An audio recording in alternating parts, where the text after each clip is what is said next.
Hey guys, welcome back. Here's the part 2 of drawing material series for charcoal. On the first video, I have discussed with you the different charcoal pencils, their brands, consistencies, and performance. Now let's continue our discussion with the other forms of charcoal that you get in the market today. This video is not sponsored by any of these brands. I'm just sharing these ones because they're the ones that are widely available in my country. Most of these are more expensive than the pencil variant, probably because they have, a different performance and manufacturing methods. These are pretty much the quote-unquote pure charcoal compared to a case charcoal in wood. I got this set a couple of years ago and I'll open it now so we can try these out as well. If you've noticed, some are already used because I used these to teach my students when remote learning wasn't on the menu.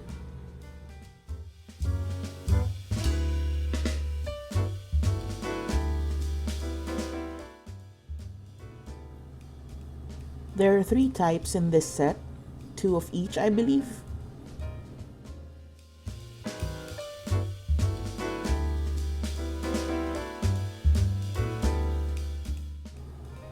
I'm trying to take them out. Yeah, I'll just take out 3. I think I broke one, so I'm not gonna use that. So you see that number at the end, that's 1. And then there's number 2. And then there's number 3. So I'm assuming that 1 is soft, 2 is medium, and 3 is hard.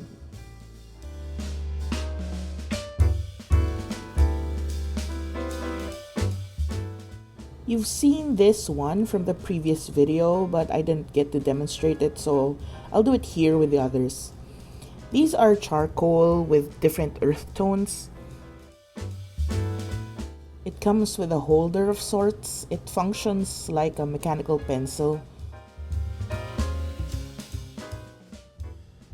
Then here is a sample of the charcoal. And I think this one is a graphite lead because it's shiny compared to this with a matte finish. So that's definitely charcoal. It comes with a brownish tone charcoal, I think. Yep, so those are earth tones and graphite lead.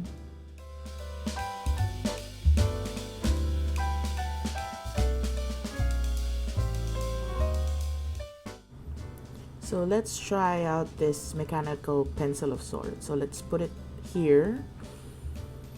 Okay, then you should push it from the other end. It should go down, but it's not going down.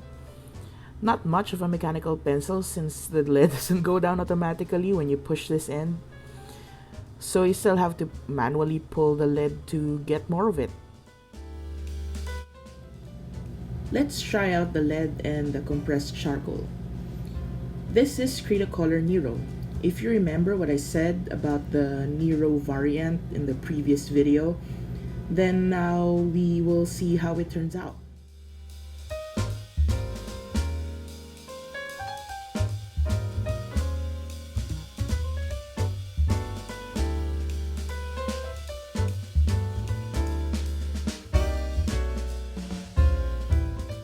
Let's try this one. This lead is much like the Faber-Castell charcoal pencil that I've tested in the previous video. This has a good quality tint to it. As you can see, it's darker than some of the charcoal I've tested. It's soft enough to spread it out evenly. Nero, on the other hand, is oil-based, so spreading it out is not an option. You can see that the spreadability is almost non-existent. So if you're going to use this, then you should be very sure of your strokes, tones, and value. Because if not, you'll have a hard time erasing them.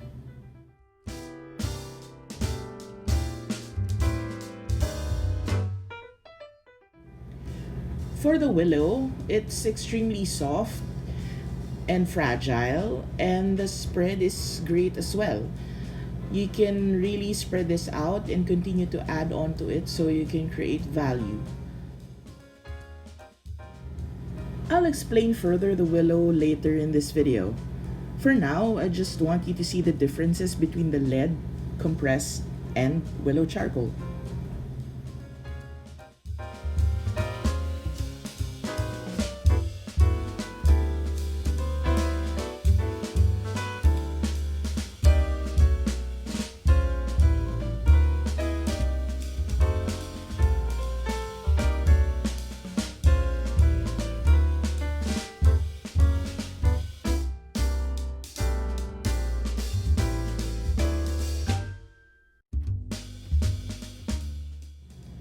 Let's move on to the next batch, which is compressed charcoal.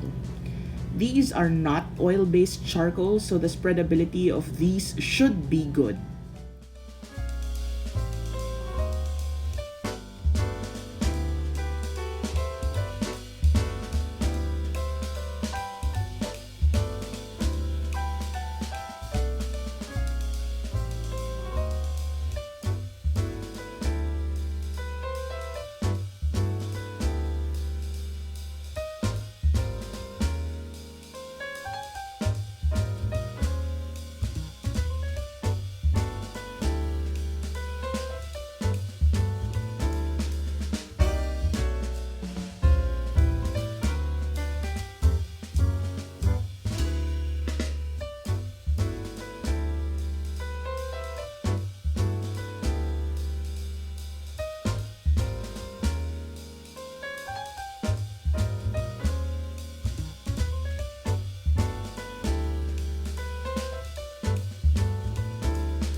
Berkeley is smoother and has a good feeling to it when applied on paper.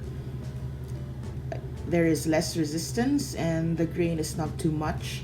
Compared to this one that I'm using right now, this one is a bit harder to work with. It's really hard.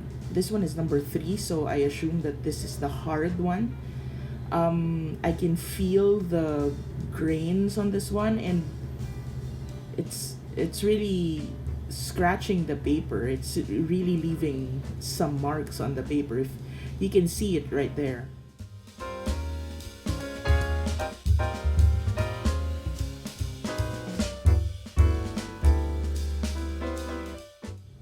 One way to make use of these types of charcoal is to make powder from it.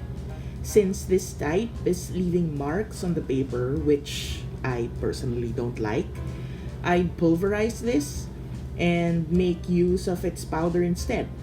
That way, I won't waste any of it. One way to create powder from the compressed charcoal is you scrape a box cutter on the surface of the charcoal, and that way it'll scrape off the surface and create that powder. After that, you can just store it in an airtight container or a small jar so it won't be all over the place.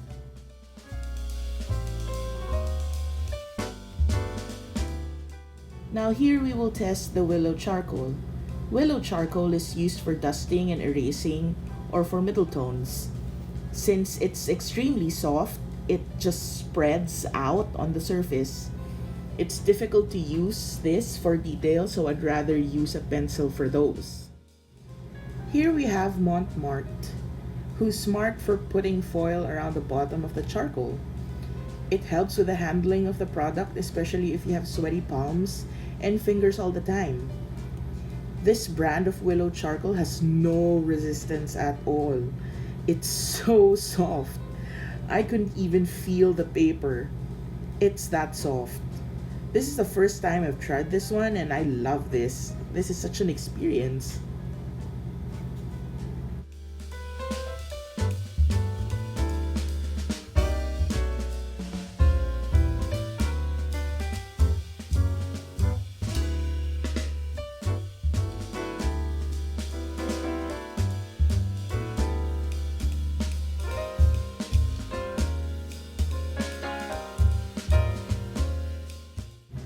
This one is Dollar Rowney.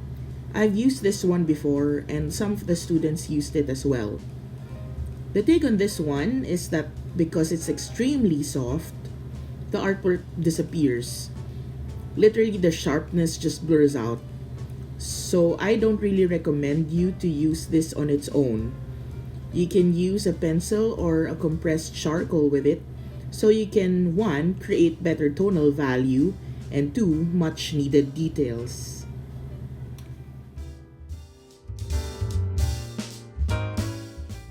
Lastly, the Cretacolor Willow Charcoal from the same set of the Nero variant. I won't explain this anymore since I've already did that a while ago. This is just to see the difference between the 3 brands that I have. So, if we're gonna analyze this, for coverage and tonal value, Montmartre and Cretacolor is a way to go. But I would still recommend a pencil to use along with it.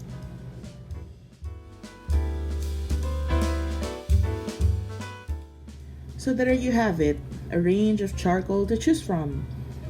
It's up to you whether you want a very soft or a grainer type of charcoal to work with. But for students, I suggest to work with a softer side to transition better from graphite to charcoal. If you like working with charcoal, then you can try out the other ones and see which ones you like best. Again, these brands are available here in our country. Some brands are just much more obtainable than the others.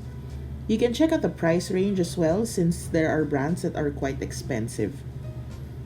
You don't have to splurge on expensive art materials right away, especially if you are just starting out. This will still depend on how you want to use your materials. That's it for now. Thank you all for watching and I'll see you on the next video. Bye!